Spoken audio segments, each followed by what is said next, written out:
Right, I've been asked whether I can just do a run through of some of my editing techniques that I use on some of my photographs.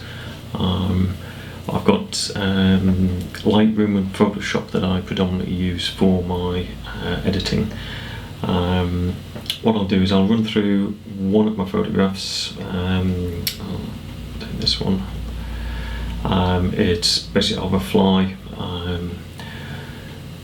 Some detail on there. I maybe like to bring up some of the sharpening on there, do a little bit of retouching, recropping when I do my photographs, especially if I'm doing bees and flies.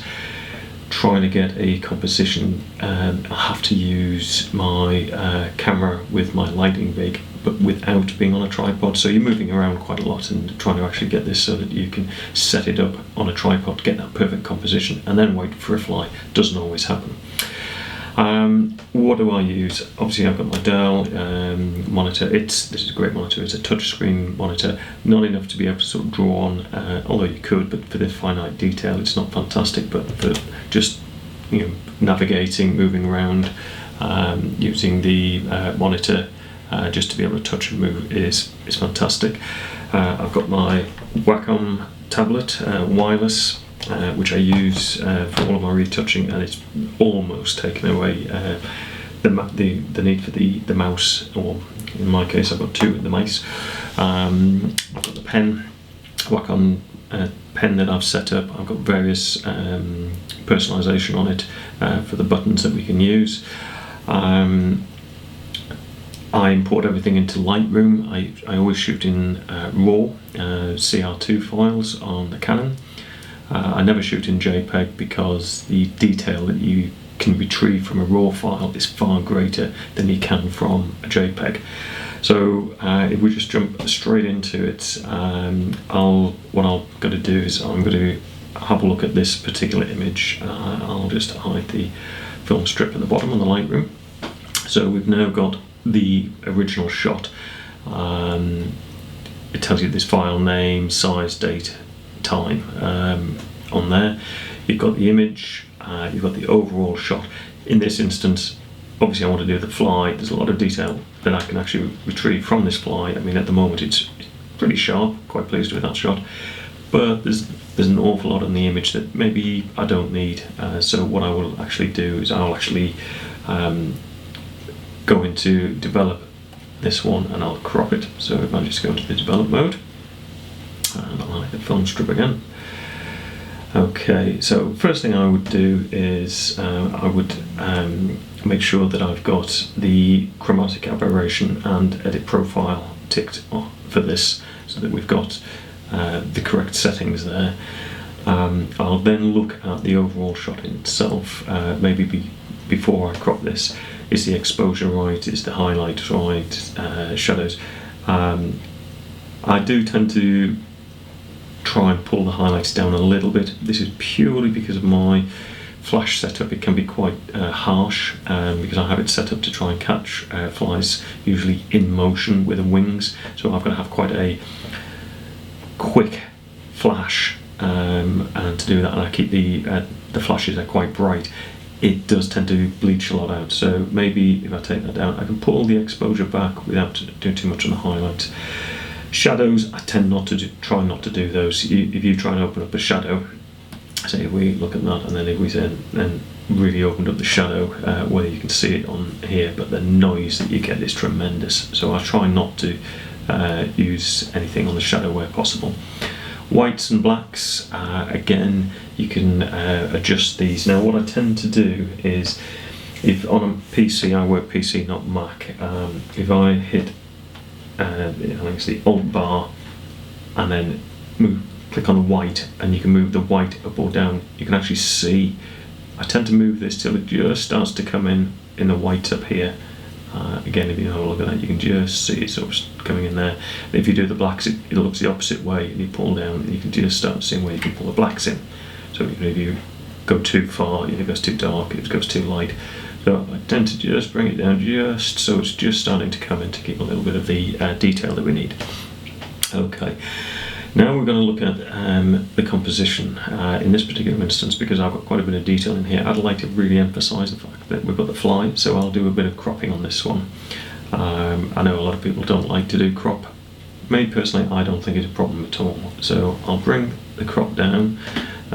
I'll maybe reposition this. I might tilt it just a little bit. Is that too far? Never know. One of the things I also tend to do is I always put a watermark on my images, so I'll have a think about where am I going to put a watermark on this. I tend to do either bottom left, bottom right, either white or black, depending on the actual subject itself. So maybe I'll put a watermark down in this bottom left. I'll try and keep as much of that in there as possible. I'll work with that. So, oh, didn't get a crop there. Let me just do that again. Just move that around a little bit.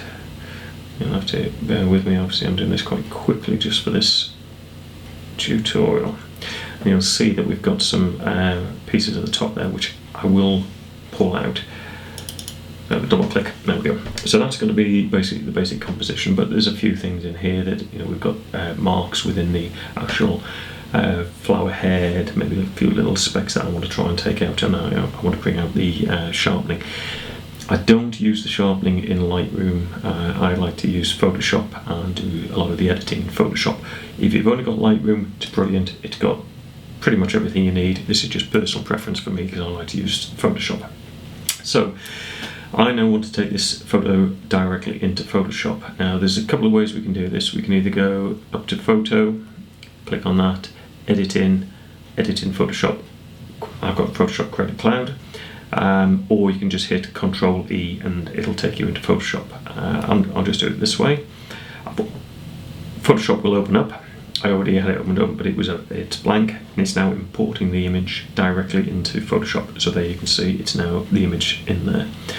What I like to do now is I like to actually zoom in and retouch out various bits, you know, if there's any dust marks, things that may be distracting to the eye in the photo. For example, on this particular one we've got up at the top here the little spikes from one of the other flower heads, so I want to get rid of those. Content aware, or sorry, spot healing, not content aware. This is the one I use pretty much all the time for my retouching. My pen, if I press the back button, there's a zoom in for me. I'll do Control 0 to take me back to the full size if needs be. My front button, if I press on that, opens up my pointer size, so I can actually, from at the moment you can see a little dot. If I then move to say big, you get a bigger dot. Depending on what you're actually retouching at any point, I swap and change size all the time. Hardness, I tend to keep it down to 0. I don't want a hard edge or anything. So say for example these points here, I can now start drawing over those. I just rub over those, do that, bang, gone. If I was doing anything in here, again I reduce the brush size right down, and then I might start drawing over just various areas, little points that may be a little, you know, they're part of the image but they detract a little bit. So, you know, I'll try and do as much sort of general little touch-ups as I can. I use the spacebar or the watermark bottom button set. You can move around if you want to do. So if you zoom in, so I'm just pressing the back button on here, so you can really get into the detail. I can then hold the bar down and look at and scroll around the image, and this is where you go for things like dust marks, etc. A little bit in the eye there. Point size is just a bit too big, I think. I'll pull it down just smaller, and then just do a little bit of touching out on there. Don't go too much. At the end of the day, this is the image that you captured. I tend to use it to take out some things which may be, you know, like a dust mark from your camera sensor. If there's anything in here that you think, oh, right, you know, I'll just reduce those little bits, take them out, I'll do that. I'll scroll around the picture. I mean, this is very quick for this, just my workflow. I mean, I could spend anything from half an hour to an hour normally just going around various areas, touching up, depending on what the shot is and whether you feel like you need to actually do that much retouching. Okay, I'll go back to full size. So we've now got the full size, but I can actually still do some sharpening on here. Now, I didn't do any sharpening in Lightroom, so what I tend to do is I tend to use Photoshop. Now, I use various methods, but the main method that I tend to use is a high pass. A high pass is a layer that you can actually apply to your original image, and you can have different levels of sharpness put on that through the high pass. I've created, I've got a number of actions here, high pass 3, 4, 5, 6 and 7. These are basically pre-recorded actions that I've made. Now these actions are basically, it's a recording. So you can create a new action. You then start doing various things like creating layers, creating masks, etc. Not the retouching of the actual image, but you can some sort of actions that you would normally do. You can actually pre-record them, save them, so that when you get onto your image, you can actually then just hit one of these actions, and it'll actually apply it to that image. So I've got these here, the shortcut keys, F3, F4, 5, 6 and 7. These are just keys, shortcuts on the keyboard that I can just hit the key and it'll run the action. For this particular one, I won't actually use any of my recordings. I'll show you what I do. So to actually put a sharpening filter on here, first thing I do is you copy the background by dragging your original file into this little icon here, and it creates a background copy. Making sure that you're actually having that file active, you then go to Filter, then go Other, and then High Pass. And when you click High Pass, you get the screen goes, you think it goes all funny. So this preview window, like I say, I've got this set with preview ticked. You can untick it if you want, but I tend to leave it on. This is showing what will be sharpened in the image. Now at the moment I've got this radius set to 7, which is quite harsh, and you actually see an awful lot of the image. This is something, it's just personal preference. I tend not to over sharpen. Less is more sometimes. So what I would tend to do is, on average, I tend to use around about a 3. So you can either type in or move the slider. You get a little bit of the image on here that you can see. I will then press OK with that, and what it's done here in the Layers tab, it's now turned this background copy to this filter, but you still can't see the main image. That's because you need to change this from normal. Now you've got various options here, and I tend to use soft light. So if I tend to use soft light there, it brings it back through because it's become sort of transparent. If I turn that off and on, so if we were to look at this, and I will say go there, if I turn that off and turn it on, so off and on, okay, so there, back to normal. So what I've got there is I've now applied this layer, which I can either turn on or off. One tip, if you've got to do any retouching, any spot healing or anything, do it to the background copy before you then run a high pass. That way that any of the retouching is also applied on your high pass filter. Okay, from here, say if I'm happy with that one, I'll just close it. So I'll go to close, and it's asking me, do I want to save this? So I'll just say yes. It's now saving that file, so down in the bottom file here, I mean this is a large file, it's saving, it runs through, it's now going to put that back into Lightroom. So if I now go back to Lightroom, I'll bring up the menu here. So we've now got the original file here, so you can see this is the CR2 file here, and this one is the edited TIFF. So if you flick between the two, you'll see small, I mean there's up here you can see on the original, you can see those little spikes. On the edited version, they're gone. What I now need to do is, I could do some more adjustments if I wanted to in Lightroom, which is a bit pointless since I've already done the adjustments.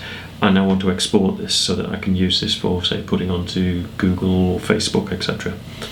I now go up to File, export. This brings up the export page. Now on here I have it so it exports the same folder, or into the same folder as the original, but in a subfolder, and in this instance I've just called it 1. I'm not going to rename the file, I'll leave that as it is. This is the trick bit, this is the good bit. If you keep the image format to a JPEG and then keep this as 85%, this here is 85%, when you export this file, what will happen is it reduces the file size tremendously, but the quality remains very high. So you can have a big picture, lots of detail, but only a small file size that you're uploading onto, say, Google or Facebook or Twitter or whatever you're putting it on. That way you can keep the detail, have a nice sharp picture without taking up a lot of your space on your account. Then I'll put a watermark. I always put a watermark on my images. I either put them in top left, top right, bottom right, either black or white, depending on what the image is. Usually bottom left or right is what I tend to do, but again it depends on the subject matter. So within Lightroom I've actually already created 4 presets, and I've named them Ian Black bottom left, Ian Black bottom right, Ian White bottom left, Ian White bottom right, so I know what it is and where it is and what colour. So in this instance what I'm going to do is I'm going to say it's the white bottom right. I'll click export and it'll open up Photoshop again, and it's put the image in there. Now looking at that my watermark's now in the bottom right hand corner, but it's been obscured. It's not really ideal. Maybe the bottom left would be better. So if I would just click back onto Lightroom, go back to File, Export, and I just go straight back down to my watermark, and this time I'm going to say I'm going to do bottom left. We put the After Export open in Photoshop again, so I'll just click Export.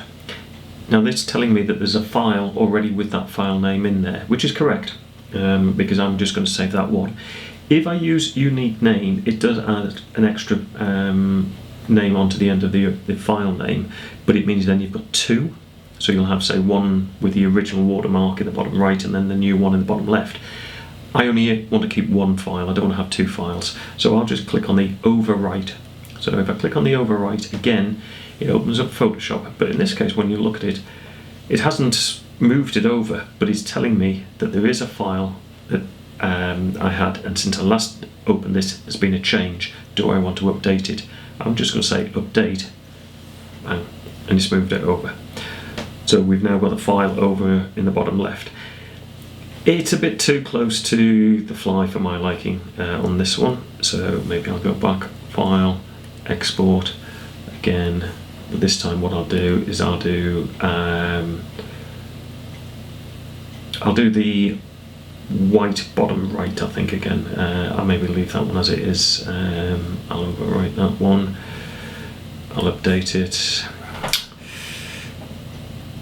No, all change back to the original. I'm going to just do it as bottom left, I think, on this, just purely on this one. I'd maybe look at the crop again if I was to do this properly. So let's see, I'll just update there. There we go, that's fine.